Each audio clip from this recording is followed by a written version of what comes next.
Heard about Nuvia Stream? It claims you can listen to music and earn money.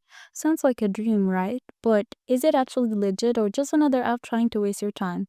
Quick disclaimer, everything in this video is based on public information and personal opinion. Also, a lot of you guys are asking me how I do this research so fast. I actually put together a complete guide that shows you my exact process. Links in the description.